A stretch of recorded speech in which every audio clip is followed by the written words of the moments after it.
Благодарам, председателя. Почитуван премиер, почитувани членови на влада, почитувани колеги пратеници. Пред нас е предлогот на Закон за изменување и дополнување на Законот за стручно образование и обука. Предложените промени се однесуваат на уредување на платата на директорот и заменикот директор на Центарот за стручно образование и обука.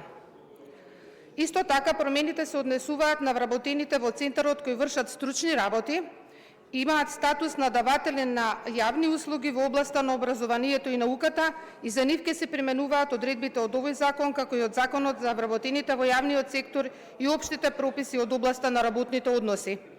Потоа се утврдуваат три категории на даватели на јавни услуги, и тоа категорија А – раководни даватели на јавни услуги, категорија Б – стручни даватели на јавни услуги, категорија В – помошни стручни даватели на јавни услуги, како и нивоата на работните места. Се менува и се доуредува делот на плата на даватели на јавни услуги за степенот на образование и нивото на звањето на работното место.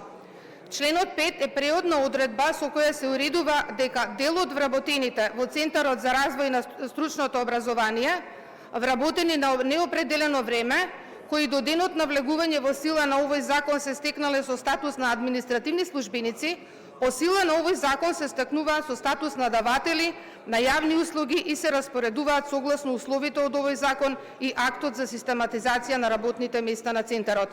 Со членот 6 се уредува отпочнувањето на примената на членовите 1 и 4 од овој закон, а со членот 7 се уредува влегувањето во сила на овој закон.